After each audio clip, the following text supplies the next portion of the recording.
La Voz de América presenta.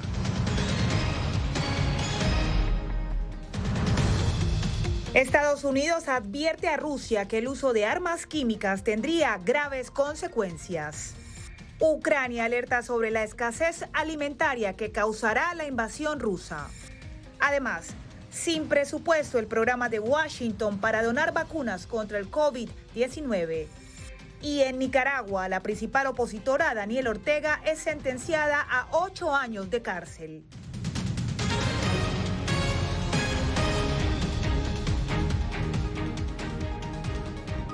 Bienvenidos al Mundo al Día, yo soy Diva Lizeth Cash. Comenzamos. A punto de cumplir un mes de la invasión rusa a Ucrania, el presidente Joe Biden advierte a Moscú que el uso de armas químicas tendría graves consecuencias. En este escenario, el viaje de Biden entonces a Europa cobra una mayor importancia y por eso nos conectamos con Jacopo Luzzi en la Casa Blanca. Jacopo, ¿realmente sería una realidad el uso de armas químicas? Diva, Washington y países aliados acusan a Rusia de afirmar sin pruebas que Ucrania tiene un programa de armas biológicas como una posible excusa para lanzar ataques biológicos o químicos. Esto ocurre desde el comienzo de la invasión, con Rusia acusando a Kiev, y ahora este escenario donde Rusia podría utilizarlas es real, más que plausible. La Casa Blanca ya había prometido consecuencias y ahora el presidente Joe Biden repitió que esto no será tolerado.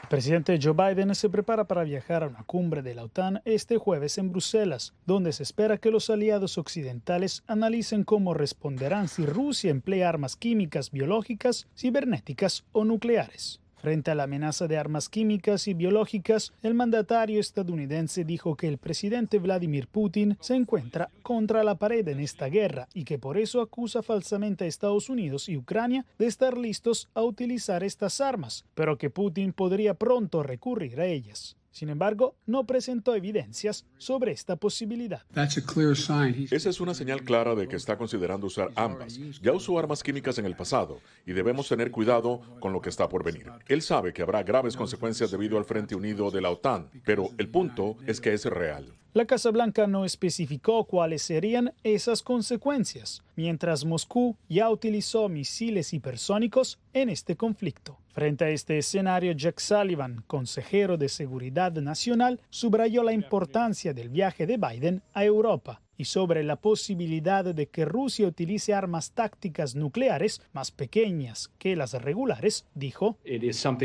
algo que nos tiene que preocupar. Según nuestro análisis actual, no hemos cambiado nuestra postura nuclear hasta la fecha, pero estamos constantemente monitoreando esa posible contingencia. Está también otra amenaza. El presidente Biden confirmó lo que la Casa Blanca ya había anticipado el lunes a través de su inteligencia. Rusia estaría planeando un ciberataque contra Estados Unidos y advirtió a las empresas privadas de su país para que puedan fortalecer su seguridad y estar listas.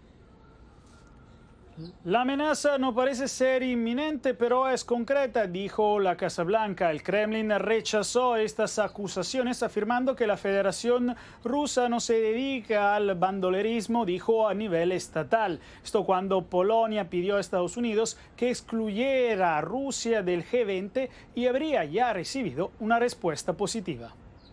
Gracias a Jacopo Luzzi desde la Casa Blanca. Y mientras tanto, Moscú responde justificando su derecho a usar armas nucleares y enfrentarse una amenaza existencial, como el portavoz del presidente Vladimir Putin le dijo a la televisora CNN. Vamos con Laura Sepúlveda con lo más reciente en Ucrania. Mientras Mariupol se llena cada vez de más cenizas y desolación, videos muestran cómo se siguen registrando explosiones a través de lo que el presidente ucraniano describe como misiles hipersónicos. Moscú recibió el apoyo del gobierno regional de Chechenia, cuyo líder publicó un video en Telegram asegurando a través de un texto que lo acompañaba el envío de sus tropas, diciendo: liberaremos completamente a Mariupol de los nacionalistas ucranianos y de los banderistas en breve. Una fotografía de esa ciudad portuaria evocó en el presidente polaco uno de los momentos más dolorosos de la historia. Mariupol parece Varsovia en 1944, cuando los nazis, los alemanes de Hitler, bombardeaban brutalmente las casas, mataban a la gente, mataban a los civiles sin piedad alguna. Hoy el ejército ruso se comporta exactamente de la misma manera. Los líderes rusos se están comportando igual, como Hitler, como las SS, escuadras de protección alemanas. Mientras tanto, el presidente Volodymyr Zelensky advierte que los ataques a su país podrían traer hambre al continente europeo. Ucrania siempre ha sido uno de los mayores exportadores de alimentos, pero ¿cómo debemos sembrar bajo el bombardeo de la artillería rusa? No sabemos qué cosecha tendremos y si podremos exportarla cuando nuestros puertos sean capturados y bloqueados. En otra intervención ante el Parlamento italiano, Zelensky hizo referencia a la segunda conversación que sostuvo con el Papa Francisco, destacando que el sumo pontífice le había expresado su solidaridad e incluso ofrecido ser mediador en las conversaciones, propuesta posteriormente celebrada por el mandatario a través de su Twitter. Zelensky además reiteró su interés de reunirse con su homólogo ruso. Laura Sepúlveda, Voz de América.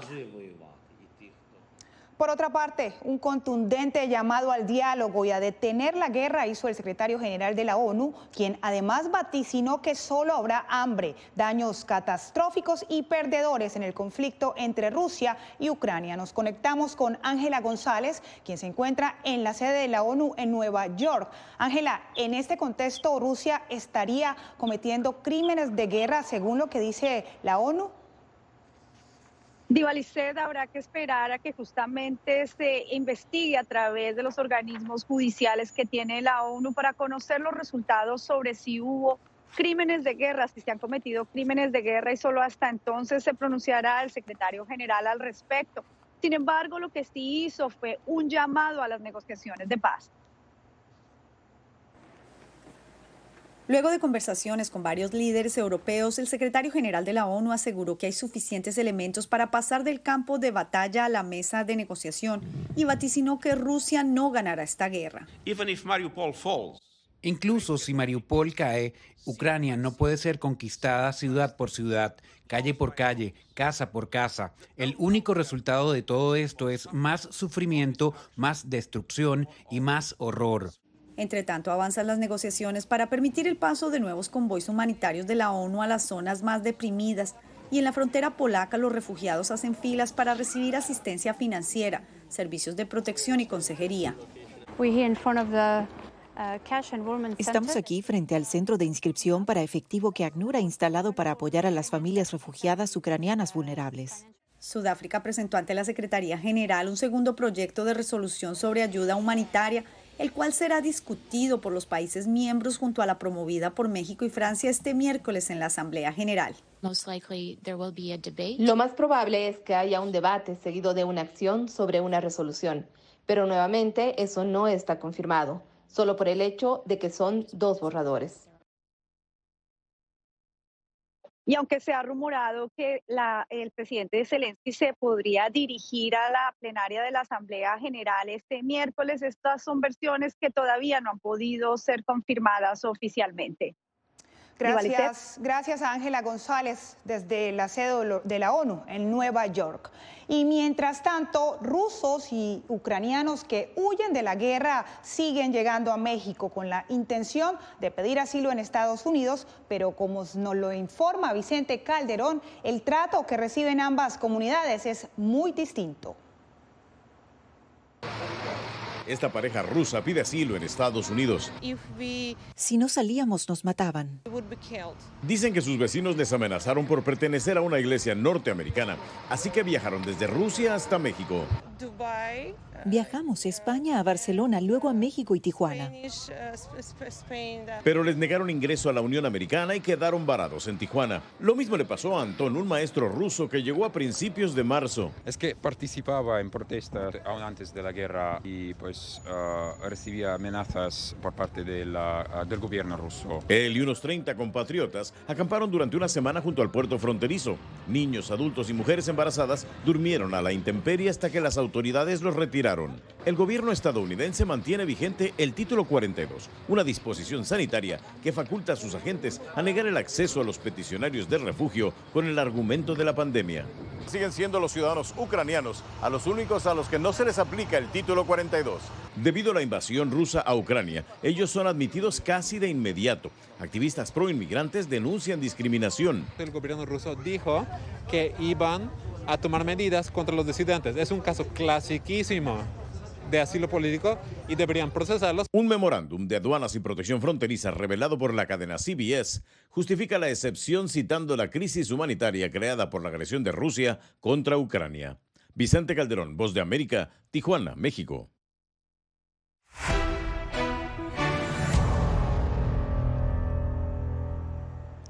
El programa estadounidense de donación de vacunas contra el coronavirus está en riesgo, según la Casa Blanca, por falta de presupuesto. Algunos países de Latinoamérica y el Caribe se verían drásticamente afectados. Jorge Agobián nos informa.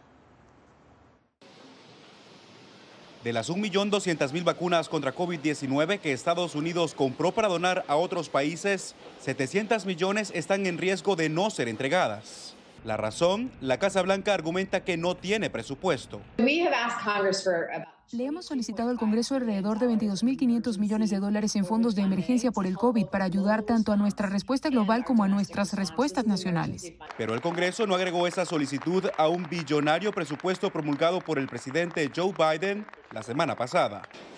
Líderes republicanos piden primero una explicación del uso de $6 billones que fueron adjudicados anteriormente a la administración Biden para los mismos fines.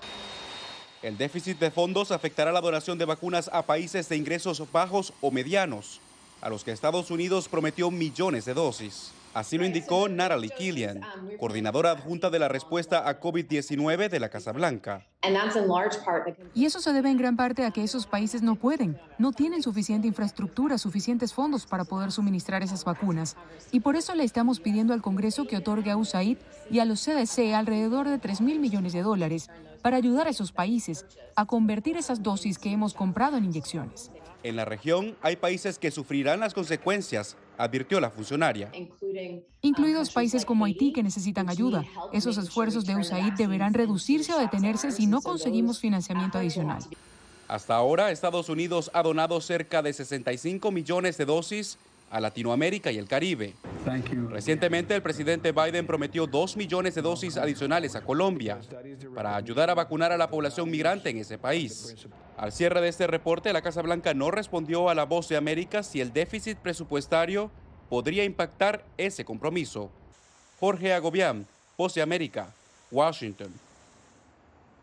La farmacéutica china Sinovac hizo oficial su intención de construir una planta de producción de vacunas contra el COVID-19 en Ecuador. Una internacionalista le dijo a Néstor Aguilera que es parte de la estrategia del país asiático de afianzar su presencia en la región. El gobierno ecuatoriano ve con optimismo la intención de la farmacéutica china Sinovac de invertir en este país alrededor de $50 millones en una fase inicial para la construcción de una planta de producción de vacunas, entre las que figuran la del COVID-19. Ha visto en el Ecuador un ecosistema amigable y seguro para invertir. Este proyecto pretende convertirse en un plan integral que incluye además la producción de biológicos, también la realización de ensayos clínicos. El gobierno chino expresó su complacencia por el fortalecimiento de la cooperación con el Ecuador, que se tradujo semanas atrás en la visita del presidente Lasso a ese país. El día de hoy inicia un nuevo proceso de cooperación exitoso que durante los próximos 2 años estará encaminado a fortalecer la relación y a fortalecer el trabajo que se realiza en conjunto. Para la directora de Relaciones Internacionales de la Universidad SEC, Karen Garzón Cherdek, la vacuna se ha convertido en un símbolo de poder y una estrategia diplomática de potencias mundiales, incluida China. Tiene su origen precisamente en el discurso de China de que la vacuna es un bien público mundial y algo que China trata de revertir frente a esta imagen de ser el culpable del origen de la COVID-19 a ser el país que da la solución. Por ahora no se precisa dónde se construirá la planta china. El gobierno de ese país es el principal proveedor de vacunas del Ecuador. Néstor Aguilera, Voz de América, Quito. A continuación, en Guatemala sigue la turbulencia en el Poder Judicial. Ya volvemos.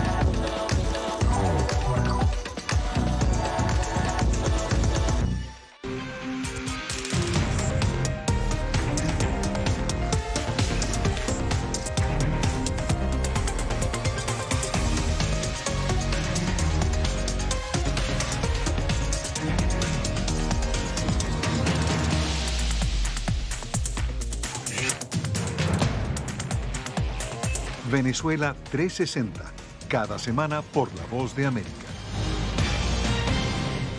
¿Qué tal? Desde Washington comienzan las noticias en El Mundo al Día. Día a día, desde la capital de Estados Unidos y donde se producen las noticias que más te impactan. El objetivo es llegar al otro lado de la frontera para pedir asilo.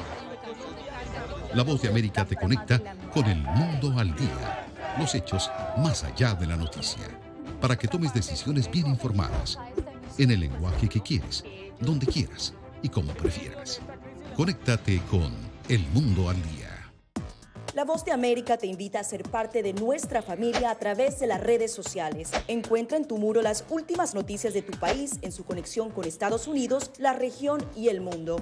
Historias que empoderan las voces latinoamericanas de política, economía, salud, actualidad, balanceadas y precisas. Únete a un equipo de origen hispanoamericano que trabaja para conectarte con los tuyos. Síguenos en Facebook y conviértete en protagonista de una historia que tú mismo ayudarás a construir.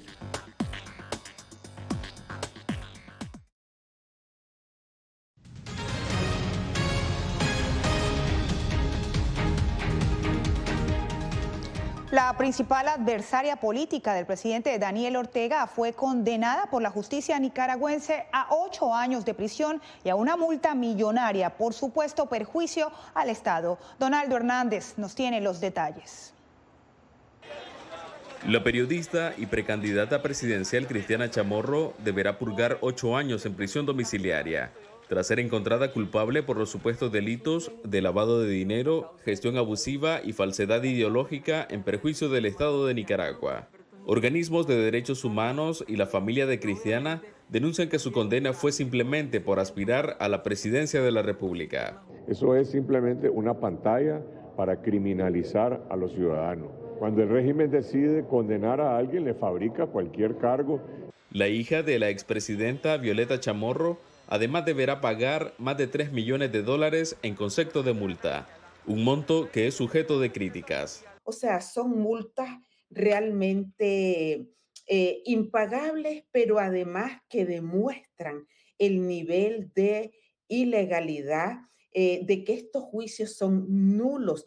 El presidente Daniel Ortega, en reiteradas ocasiones, negó que Cristiana Chamorro sea una presa política y adelantó que su condena sería inminente. Aquí no estamos juzgando candidatos. Aquí se está juzgando a criminales que han atentado contra el país al intentar nuevamente organizar otro golpe de Estado. Además de Cristiana, también fue condenado su hermano Pedro Joaquín Chamorro y otros 3 trabajadores de la Fundación Violeta Barrios. Donaldo Hernández, Voz de América. Y en Guatemala, la jueza Erika Aifán renunció a su cargo en medio de una controversial actuación catalogada por la CIDH como una persecución contra jueces y fiscales que luchan contra la corrupción. Eugenia Sagastume describe el panorama en Guatemala.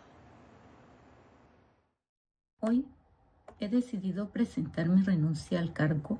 Erika Lorena Aifán, con 19 años de carrera como jueza en Guatemala y 6 años a cargo del juzgado de mayor riesgo, anunció que deja el cargo porque teme por su integridad.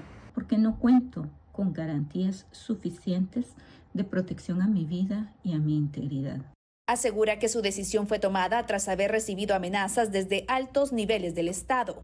He conocido grandes casos de crimen organizado, de donde surgen el mayor número de presiones y amenazas. La ahora ex jueza enfrentaba una solicitud de retiro de antejuicio para poder ser investigada a solicitud del Ministerio Público. Ella asegura que las instituciones están cooptadas. Decidieron cooptar nuevamente las instituciones y perseguir a quienes nos atrevimos a combatir la impunidad. En 2021, la jueza Aifán fue reconocida por el Departamento de Estado de Estados Unidos como una de las mujeres de coraje por su labor al frente de la lucha contra la corrupción. El Ejecutivo rechazó cualquier vinculación con la renuncia de Aifán y manifestó su respeto a la independencia de poderes del Estado. La Comisión Interamericana de Derechos Humanos ha mostrado su preocupación por lo que califica como persecución judicial en contra de personas operadoras de justicia y exintegrantes de la Comisión Internacional contra la Impunidad en Guatemala, CICIG. Eugenia Sagastume, Voz de América, Guatemala. Más adelante, conozca por qué hoy se celebra el Día Mundial del Agua.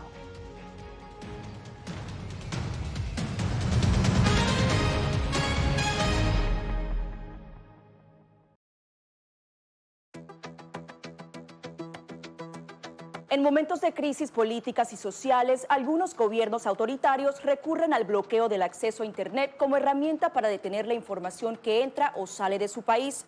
No obstante, existen algunas alternativas que te ayudarán a continuar conectado a la red a pesar de la censura oficial. Una de las más efectivas es el VPN o red virtual privada por sus siglas en inglés. La VPN pretende simular que la persona está en otro lugar del mundo y no en el país que esté restringiendo el acceso a Internet, de manera que es incapaz de detectar esa conexión interna y así se puede utilizar Internet con normalidad. Las ofertas de VPN en el mercado son muchas y las puedes buscar escribiendo las iniciales VPN en los motores de búsqueda, pero es importante descargarla o adquirirla antes de perder la conexión al Internet. Aquí te ofrecemos algunas opciones.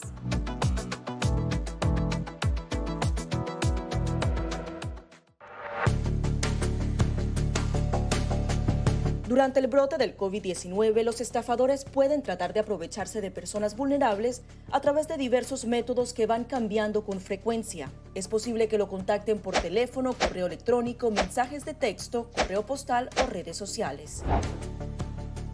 Ten cuidado con ofertas de kits de supuestas pruebas caseras, curas milagrosas o pruebas inmediatamente accesibles. Response Act has made coronavirus testing more accessible immediately.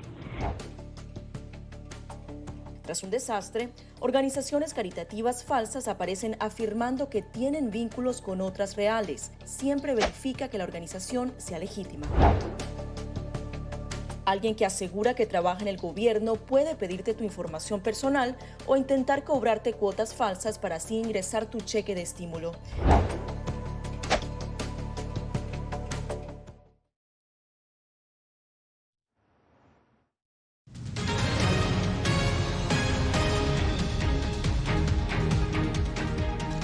Este martes 22 de marzo se celebra el Día Mundial del Agua, una fecha en la que expertos recuerdan la importancia de este recurso y la falta de acceso a la que enfrentan miles de millones de personas en el planeta.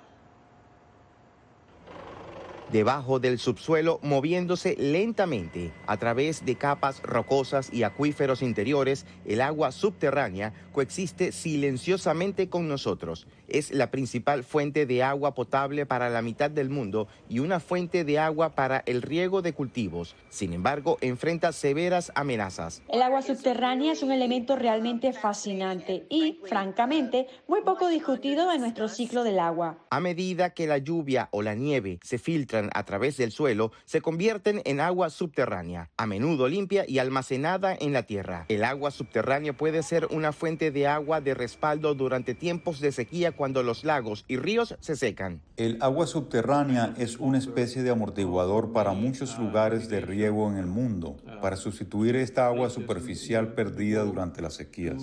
A los defensores del medio ambiente les preocupa que los acuíferos subterráneos más grandes del mundo se agoten más rápido de lo que se reponen, y eso puede generar otros problemas. La tierra comienza a agotarse y no puedes volver a reponerla, como tampoco puedes volver a llenarla con agua. has perdido esa capacidad de almacenamiento de agua. La expectativa es que la población mundial siga creciendo. Los expertos dicen que una mejor comprensión y gestión de las aguas subterráneas del planeta pueden ser clave para nuestra supervivencia futura. José Pernalete, Voz de América.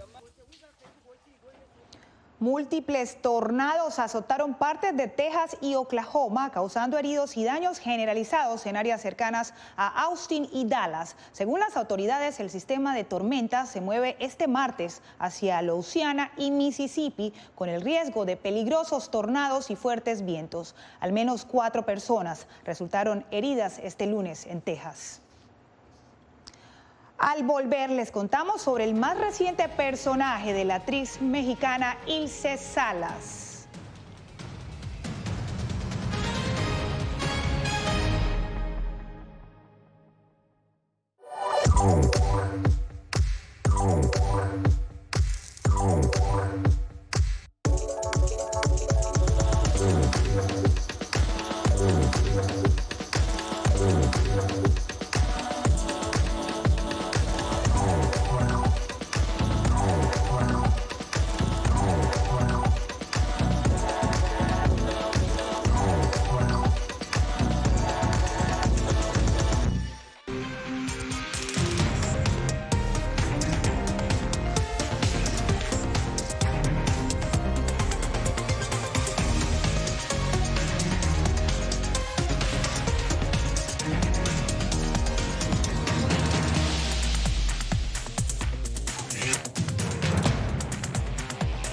Venezuela 360, cada semana por La Voz de América. ¿Qué tal? Desde Washington comienzan las noticias en El Mundo al Día. Día a día, desde la capital de Estados Unidos y donde se producen las noticias que más te impactan. El objetivo es llegar al otro lado de la frontera para pedir asilo. La Voz de América te conecta con El Mundo al Día, los hechos más allá de la noticia, para que tomes decisiones bien informadas, en el lenguaje que quieres, donde quieras y como prefieras. Conéctate con El Mundo al Día. La Voz de América te invita a ser parte de nuestra familia a través de las redes sociales. Encuentra en tu muro las últimas noticias de tu país en su conexión con Estados Unidos, la región y el mundo. Historias que empoderan las voces latinoamericanas de política, economía, salud, actualidad, balanceadas y precisas. Únete a un equipo de origen hispanoamericano que trabaja para conectarte con los tuyos. Síguenos en Facebook y conviértete en protagonista de una historia que tú mismo ayudarás a construir.